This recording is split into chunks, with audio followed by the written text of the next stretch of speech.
At best, the alien abduction phenomenon is a terrifying, traumatic experience.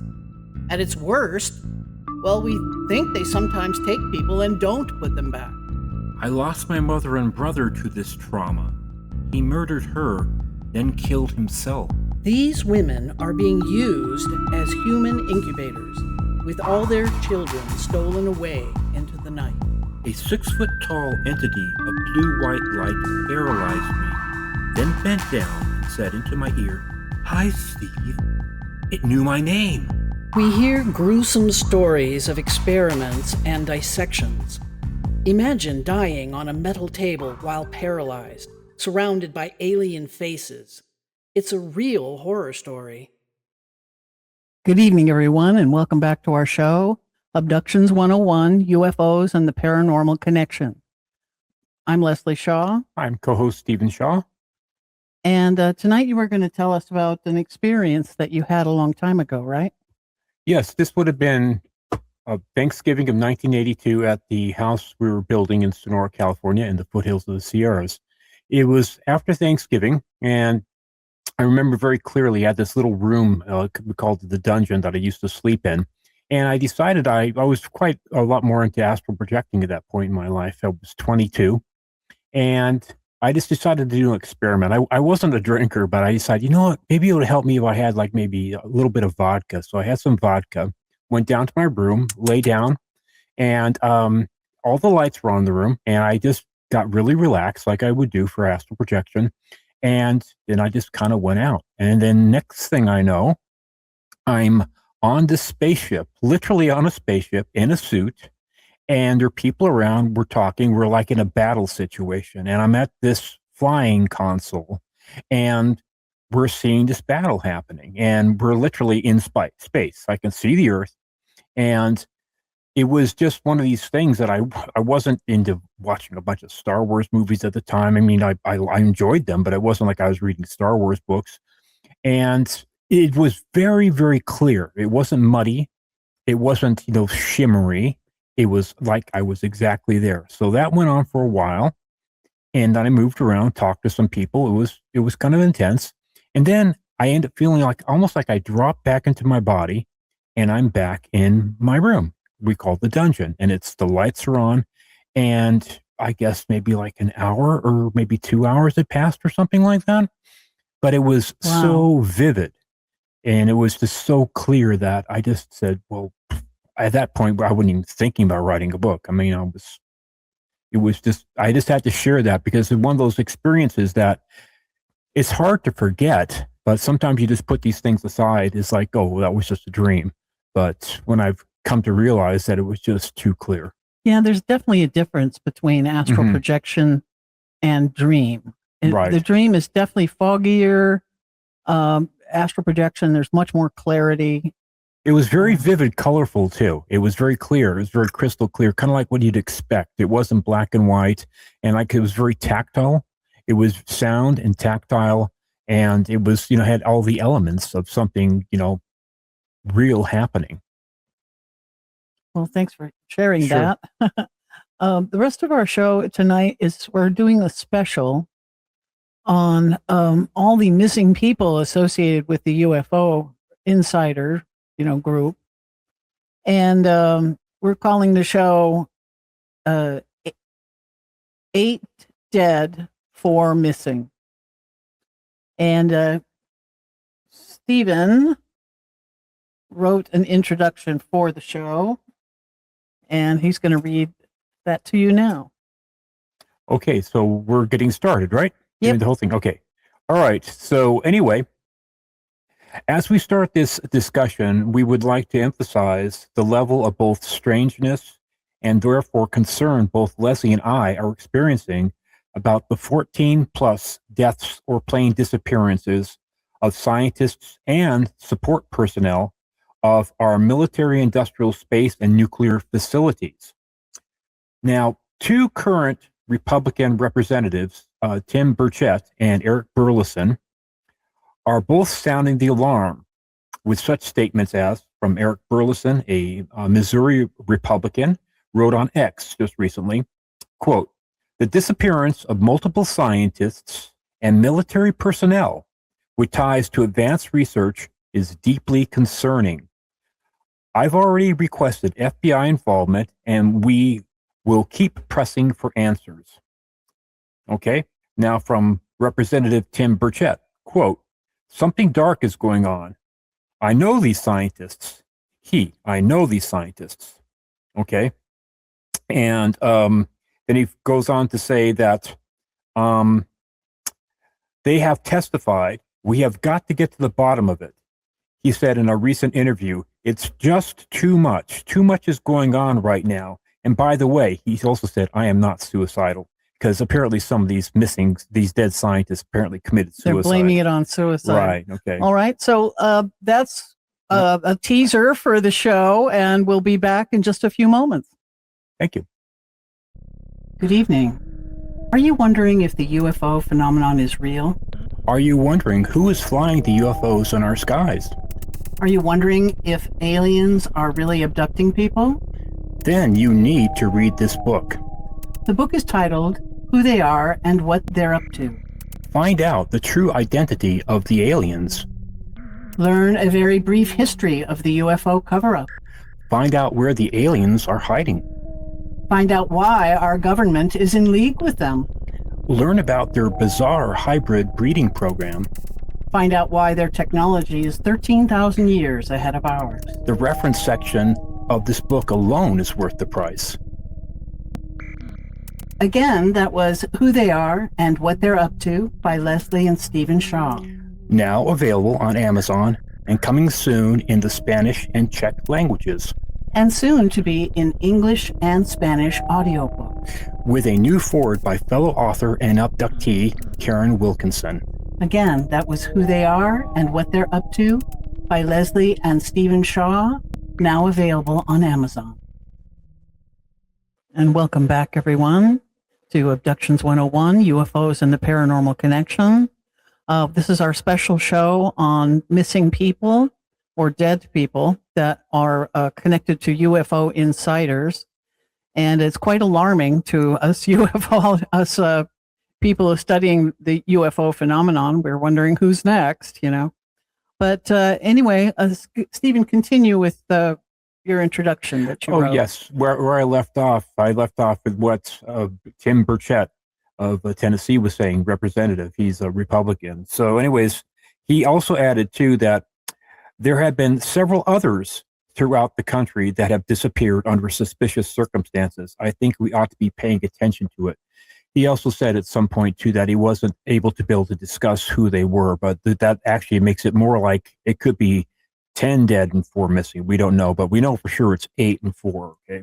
Yeah. And then he finished up by saying, the numbers seem very high in these certain areas of research. Okay. UFO research and, advanced technology. Exactly. I think we better be paying attention, and I don't think we should trust our government. Okay. All right. So now what we're going to do, I'm going to have Leslie do this first one. We're going to give you an overview of the most recent data, starting with the first unexplained case of David Hicks in 2023 to the most recent case of General McCasland just this past February 27th of 2026. So I recommend that you get ready to be truly concerned about your own safety after we finish sifting through this truly troubling data. Certainly, it's worrying me. Number one. Okay. Let's see. What was his full name again? David Hicks. David Hicks. I had it. Michael. It's actually Michael David Hicks. I remembered it was 3 names. Okay. He's a research scientist at NASA's Jet Propulsion Laboratory. He passed away on July 30th, 2023, at the age of 59. But the cause of death was never made public, and no record of an autopsy being performed could be found. Hicks, who worked at JPL from 1998 to 2022, was credited with publishing over 80 scientific papers and was part of multiple teams helping NASA understand the physical properties of comets and asteroids. Specifically, Hicks was involved with the DART project, NASA's test to see if humans could deflect dangerous asteroids away from Earth. He also worked on the Deep Space One mission, which tested new spacecraft technology that flew by a comet in 2001. Now, recent stuff about Hicks, where they're trying to, once again, try to explain things away on something that really wasn't investigated at all as far as for cause of death. Mm-hmm. Okay, they're trying to say, oh, because he was obese or he had heart conditions or something like that. But there's no evidence from family members at all that he was suffering. So, while there have been no public allegations of foul play, Hicks's case marks the 9th person with ties to America's space or nuclear secrets who has died or mysteriously vanished in recent years, which has set off alarm bells among U.S. national security experts. Moreover, 3 of these scientists had close ties to Nix, as all of them worked at JPL. Right. Monica Reza, missing since June 22nd, 2025. Frank Mywald, dead, and Carl Grillmare, dead. All 3 had made groundbreaking discoveries or produced new elements for the aerospace industry. We will soon address these 3 in more detail. Let us say there appears to be some pretty direct connections here. That was number 1 back in 2023. 1. The next one was Frank Mywald. NASA scientist Frank Mywald reportedly died on July 4th, 2024. In Los Angeles at the age of 61. But the cause of death has never been made public, and officials confirmed that an autopsy was never performed. Very curious. Mywald had been a prominent researcher at the space agency's Jet Propulsion Laboratory since 1999 and worked on multiple projects tied to advanced satellite technology that could scan Earth and other planets. In June 2023, just 13 months before his death, he was the lead researcher on a breakthrough that could help future space missions detect clear signs of life on other worlds, including Jupiter's moon Europa, Saturn's moon Enceladus, or the dwarf planet Ceres. Once again, we start to see an emerging pattern. So, the next on our list is Anthony Chavez, a former employee at LANL until his retirement in 2017, vanished without a trace on May 4th, 2025, just 7 weeks before a key assistant at the same lab disappeared. The Los Alamos Police Department told Daily Mail that the search for Chavez, 79, is still ongoing, and no new information in the case has emerged. Nearly 1 year later, the longtime LANL employee left his car locked in the driveway and did not take his wallet, keys, or other personal items, which were all found inside Anthony Chavez's home. I'd like to just say right here, while you're talking about that, you'll find as we talk about this, that is a frequent thing. They either don't take their phones, or they don't take their keys, or they don't take their wallets. It's very, very curious. And now we're into Los Alamos. Okay, there's a lot of stuff that's also associated with Los Alamos. Is that what the LANL stands for? Los Alamos Nuclear, yes. Nuclear, well, whatever L stands for. Laboratories. Labs, of course. Let's see, where was I? Sorry. Chavez, here it is. Although friends considered him an avid hiker, investigators noted that Chavez was not dressed for a long outdoor walk and did not take a phone with him in case of emergency. Always take a phone. Everybody tells you that. Who doesn't take a phone? Exactly. They're practically connected to us at this point. I'm holding one now, case in point. Anyway, the Los Alamos Nuclear Labs has not returned the Daily Mail's request for comment on the nature of Chavez's work at the high security nuclear lab. The majority of all the next deaths or missing persons occurred within days and months of each other in 2025. Yes, the vast majority in 2025. This one is chilling for sure. Monica Reza. Monica developed and patented a unique alloy used in the space rocketry program. This alloy could help us be less dependent or perhaps non-reliant on Russia for critical elements used in spaceflight. She had worked with General McCasland, and the details follow. Monica Jacinto Reza vanished June 22nd, 2025, while hiking with friends in the Los Angeles National Forest in California. She was last seen waving to a hiking companion approximately 30 feet behind the group. Despite an extensive search involving helicopters, drones, and canine units, only a beanie and a lip balm were recovered, and her body was never found. Reza, 60, was an aerospace engineer and technical fellow at Aerojet Rocketdyne, who later moved to NASA's Jet Propulsion Lab, once again JPL, and was the co-inventor of Mondaloy, which I guess is the alloy that she was working on. Right, that's the element she Mondaloy. Yes. Cool. $4.8 billion patent. Well. Anyway, a Mondaloy is a family of nickel-based superalloys developed by Aerojet Rocketdyne to withstand oxygen-rich environments and extreme heat in rocket engines. Its unique achievement is balancing high oxygen compatibility with structural strength, solving a critical challenge where traditional oxygen-resistant alloys were too weak for use in high-pressure components like pre-burners and turbine rotors. She worked closely with retired Major General William Neil McCasland, who commanded the AFRL. What does that stand for? Air Force Research Labs. Air Force Research Labs from 2011 to 2013, and oversaw the government funding for her alloy program. McCasland disappeared in February. 5.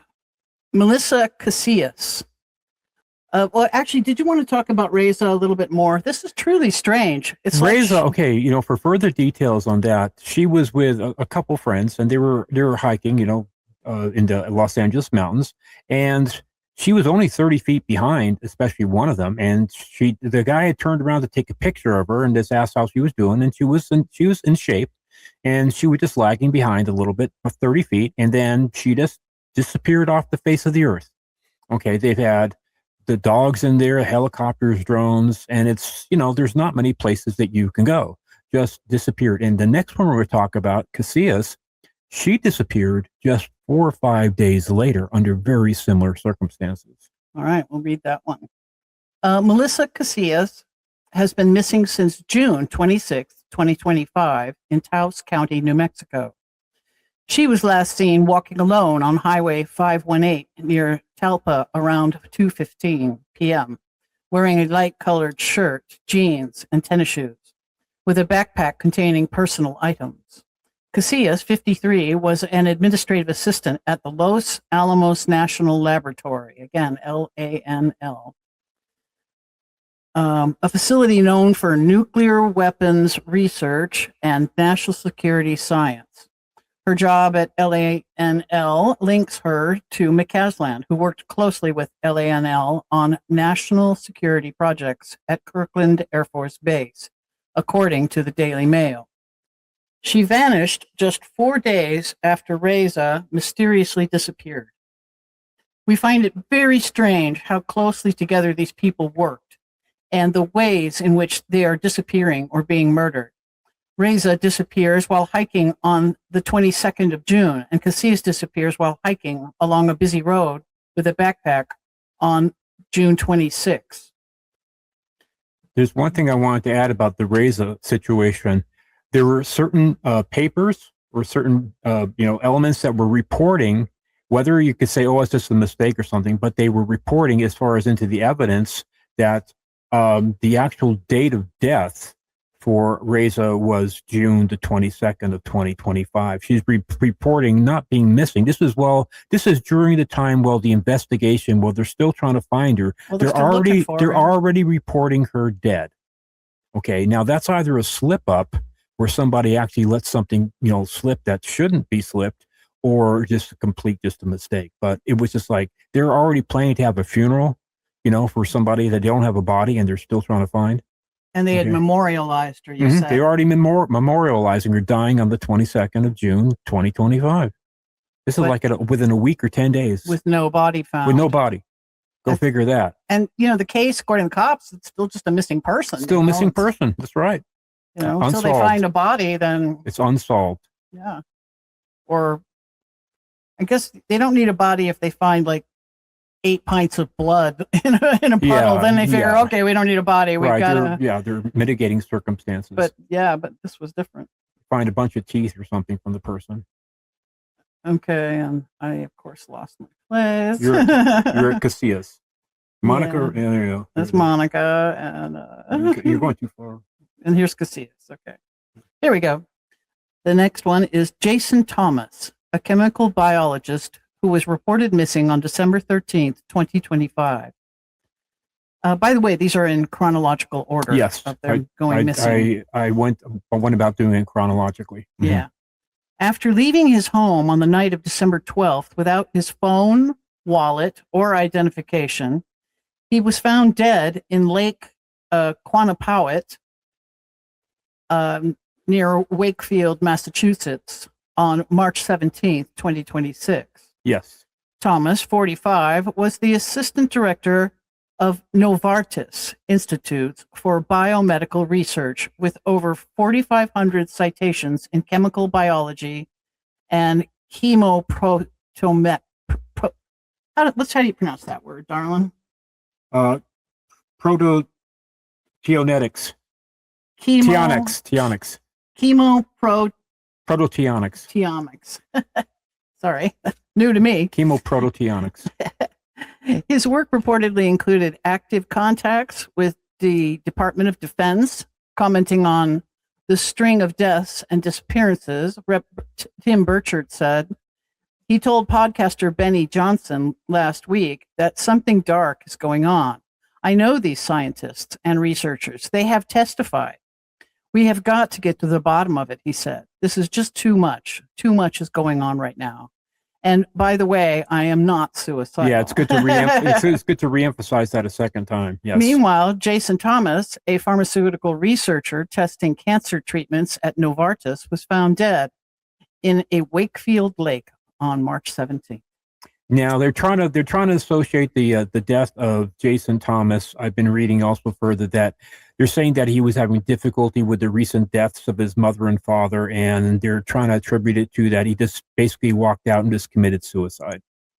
Now that could possibly be, but it's also very, very suspicious. Looking at these disappearances and deaths one at a time, you can shrug your shoulders, but with this many of them in the same field, that's where we're saying, wait, we should take another. He's a 45. He was a 45-year-old man. Okay, so he's like, all the different notations and citations. He had a lot to live for. We all deal with loss in different ways, but just to say no suicide, no people saying, oh, he was like, really having a lot of trouble. They were saying he was like anybody. You get upset when your parents die, but just to do that, but not suicidal necessarily. He knew. He was working with the Department of Defense and Novartis, So the next one, I'm sorry if I butcher this person's name. Nuno F. Gomes Luriero. Yes, a prominent Portuguese plasma physicist, was fatally shot at his home in Brookline, Massachusetts, on December 15th, 2025. And died from his injuries the following day. Authorities connected his murder to Claudio Manuel Nueves Valenti, who had committed a shooting at Brown University 2 days prior. Both men were classmates at the Instituto Superior Técnico in Portugal. Luerio, 47, held joint appointments as a professor in MIT's Department of Nuclear Science and Engineering and Department of Physics and director of MIT's Plasma Science and Fusion Center. He joined MIT in 2016 and was known for his work on nonlinear plasma dynamics.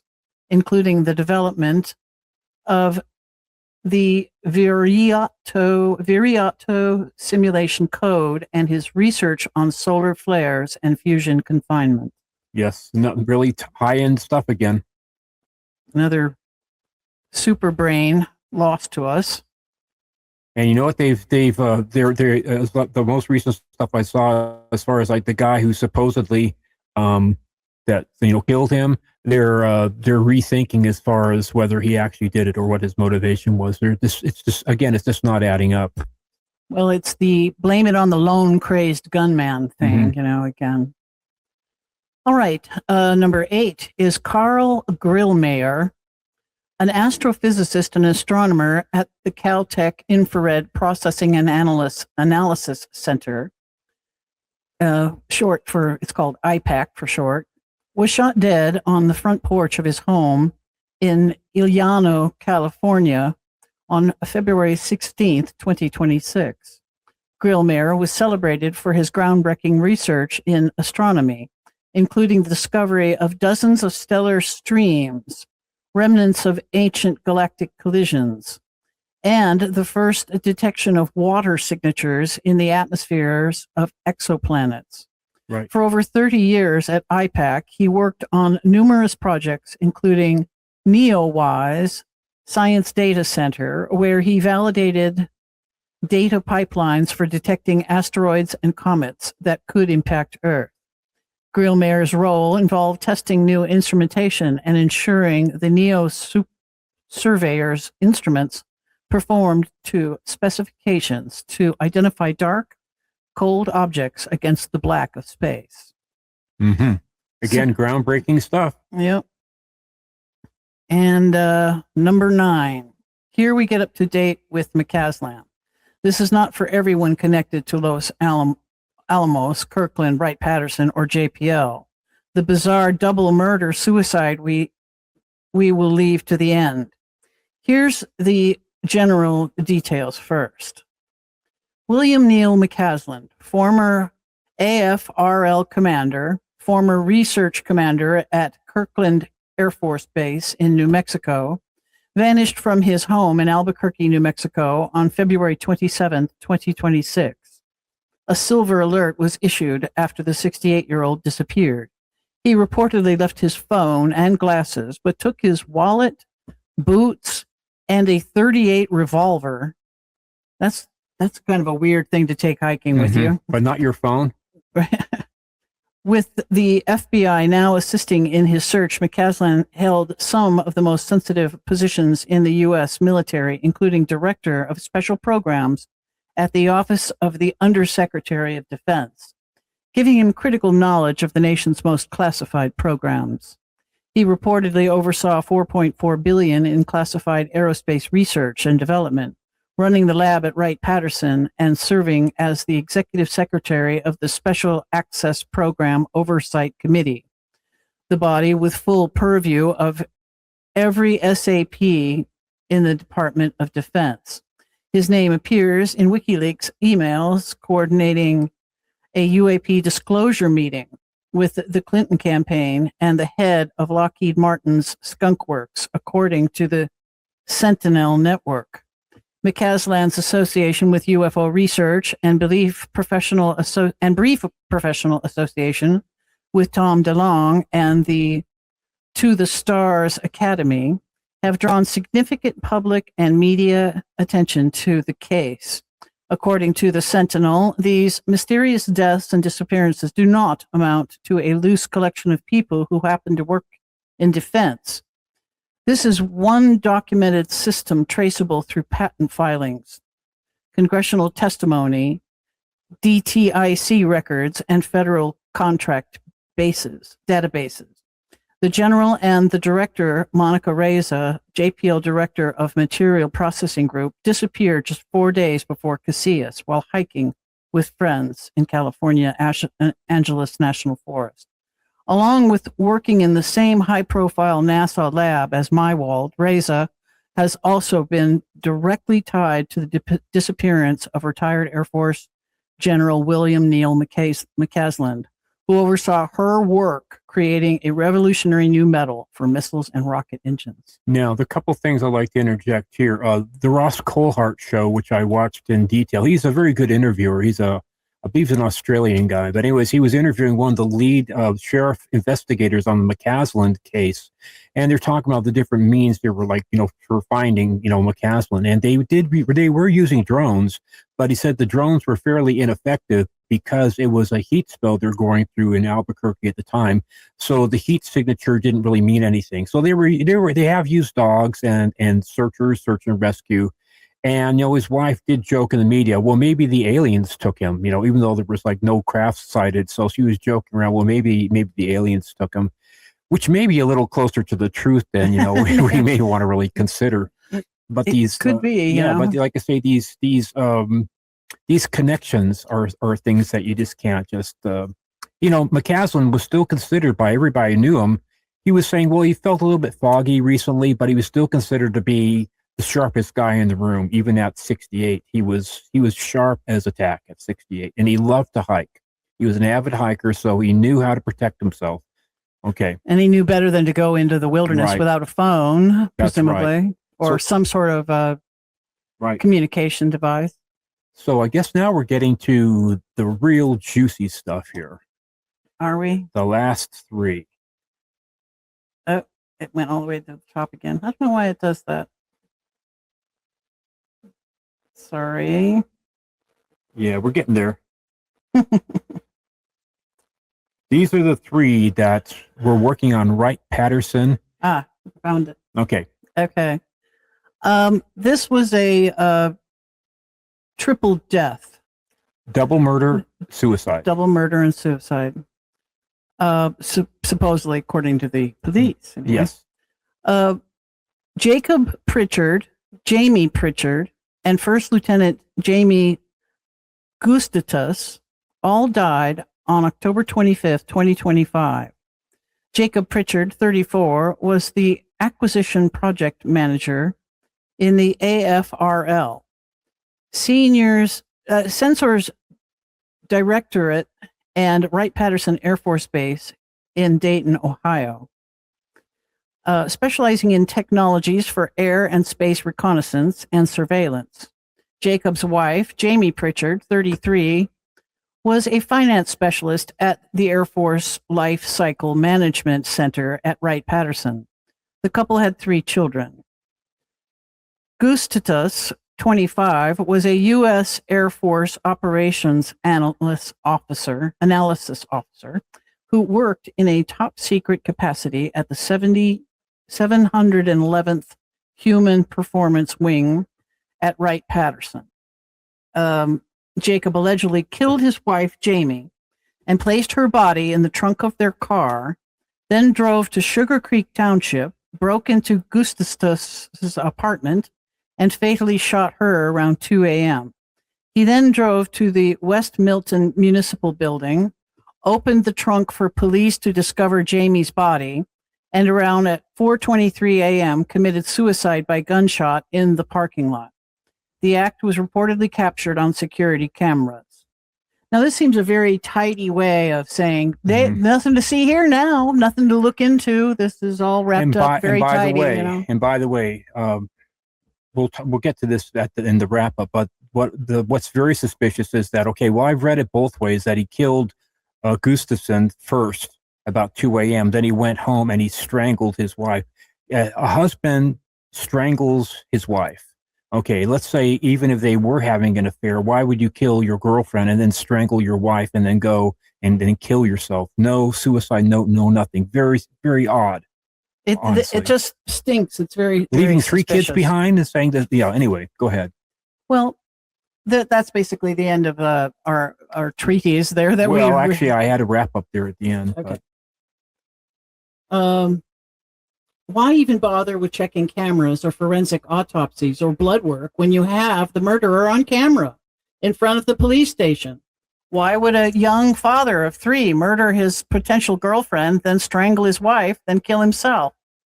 Everything is wrapped up like a neat little bow in a present. Here it is. No need for autopsy. No need to do any further investigation because I did the murders.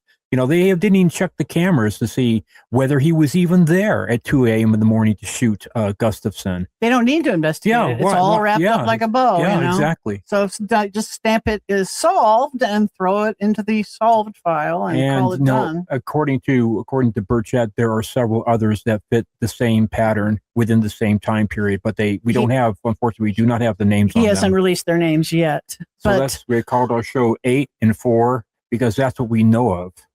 Now, who is doing this? Sure, it could be the aliens. Why not? But we think maybe it's more the legacy program. But remember that the legacy program work in cahoots with aliens at several different underground bases. So we think they both have the same technology available to them. And we know that aliens open portals and step through them all the time. And we think that they also arm their Bigfoot sentries with the same technology. So if they're shot, they just open a portal and they're gone.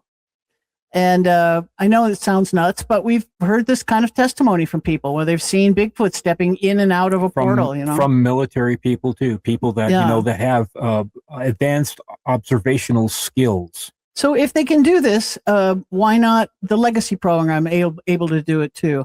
This is how it feels like what happened with Reza. Reza just vanishes 30 feet away from her friends.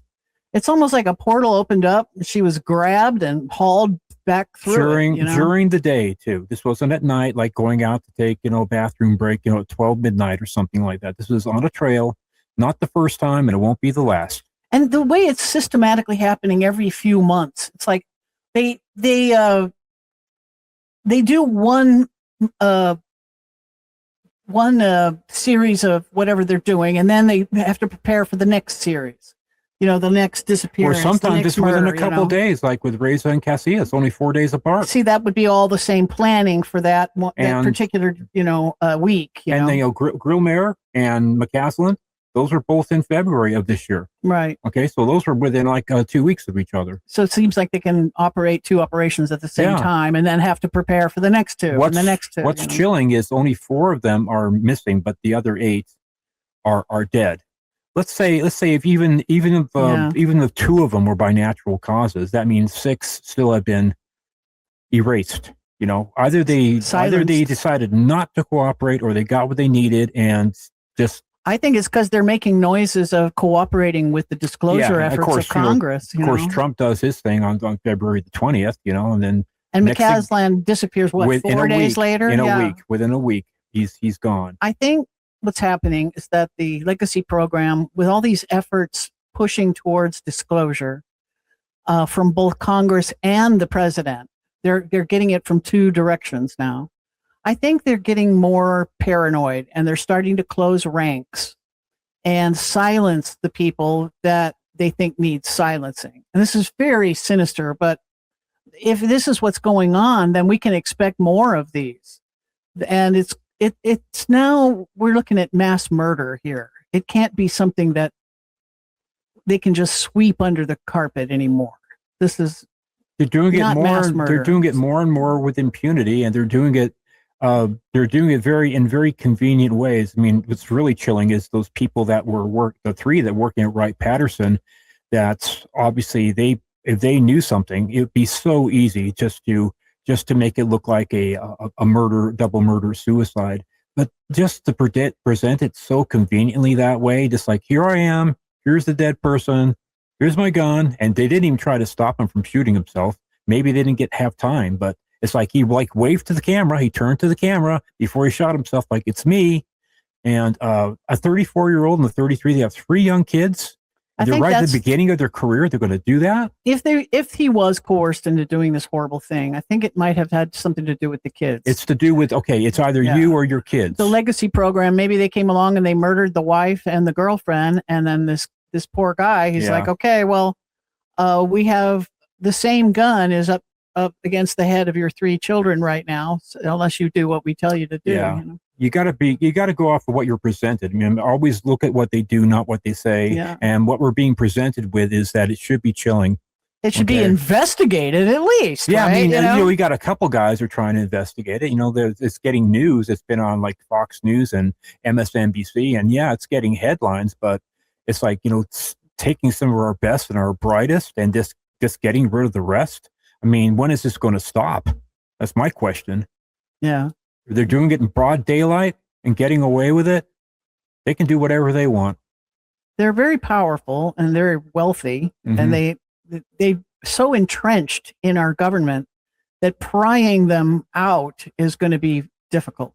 Yeah. And they're like, one thing we heard about right after Trump's announcement is that this server, supposedly this secret computer server was with all this UFO data on it was erased. All the millions of files that we have. Somebody just wiped it. Within the first 24 hours. And then somebody else came forward and said, no problem, I have a copy. Well, a backup. Is this copy just a whitewashed version that it's already been altered? It's already been altered and been redacted and whatever, or whatever, or hopefully not, but it seems very convenient that it was just suddenly all the data just vanishes. I was worried about that. I was worried like, oh, big time. Okay, well, what if they just erase it's probably the same server that guy Schellenberger was talking about, the Immaculate Constellation server. I think that's what it was, actually. Yeah. So it seems to us that the legacy program is digging its heels in, entrenching, fighting, murdering, and doing whatever they can do to prevent real disclosure from happening. Well, we don't know for sure. Obviously, we don't. We're just speculating. But seems like murder to me. What we're saying is that this stuff should be getting more attention, and it should continue to get attention because this applies to every one of us. We can be, literally, if we make too much noise or become inconvenient or maybe have too much information, we become targets. Unfortunately, I mean, do you want to put a target on your back? We're putting the targets on our back right now by saying this. But I'm just saying on the record that this stuff is not acceptable. Okay? It's not acceptable. So please subscribe to our YouTube channel before the Men in Black kick our door in. Yeah. We say that at the end of our book. By the way, our book now is officially in the Spanish language. Oh, thank you for reminding me, Stephen. Yes, it's available in Spanish now. And when we post the show, I'll make sure to put a link in the show notes. Radio. Yeah. Okay. All right. So did you have anything else you wanted to add about these individuals? Carl or Frank? No, it's like I say, I've been researching this now pretty much a few days after McCasland disappeared and been putting the stuff together. And you start to, like I say, you look at what happened and the timing and the dates and their relationships. And it's way, way above what would be statistically possible in the short period of time. Okay. It just really is. It needs more people like the Burchetts and the Burchetts and the Burlisons. It needs more people and Moskowitz and Schumer is talking and about Luna and AOC.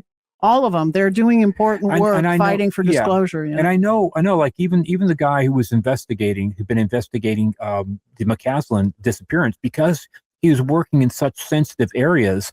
Even the FBI says there's only so much they can get information because everything is so compartmentalized and so classified and so secret classified that they can't even really find out what really he was doing at the time. They can't get very much data on these individuals because everything's classified. There's no Freedom of Information Act associated with this kind of stuff. It's like it's too compartmentalized. It's the government, it's a military-industrial complex, and they protect their secrets. And these people are not allowed to disclose them. So if he was planning on coming forward and disclosing stuff, and they knew that would be all the reason to either recruit him or get information, whatever it might be. Like some of these people, they probably just said, okay, they're going to come forward. So, we don't need them. So let's kill them. Well, or if when they were questioned by Burchett or other congresspersons, what did they say? Right. Were they talking about disclosure? Were they giving up information they weren't supposed to give up? Well, so many of these things are discussed in skiffs, and there's these people all have non-disclosure agreements, and It's like, even like, look, I've been researching the Charlie Duke and Buzz Aldrin stuff, and they're coming forward, like they're calling them deathbed confessions, or basically, yes, there are structures on the moon. We saw them. NASA told us never to talk about them, but don't have anything left to lose. Yeah, so, I'm dying in 10 minutes anyway. And now the Grok AI program is analyzing the millions, about 35,000 different photographs from the NASA missions, and they're finding like 847 show that there are geometric structures on the moon. Yeah, unaltered. This is unaltered stuff. All right, so yeah, we know stuff's been going on. This stuff is finally coming out, but now we're seeing the net effect. The people that have been working in the industry and working on the technology, now what's happening to them? All right, are they deciding like, okay, we're gonna take advantage of this disclosure that's going on, and they said too much. They said too much, or they threatened to say too much. Yeah. So that's it for me. Yeah. Well, thanks for joining us, everyone, and we'll be back soon. Ta-ta for now. Leslie, you're kidding me. What? Our merchandise store is up? Of course, my darling. All of our amazing concepts of shirts, mugs, and bumper stickers are ready to go. No way. Way. Even my brilliant Egyptian concept that no one else ever thought of before? Yes, that one too, and lots more. All at our new store at etsy.com/shop/abductions101. Wow. I want a shirt and a mug and... Well, Stephen, and all our curious listeners, just go to etsy.com/shop/abductions101 to see all of our unique designs. I'm going there.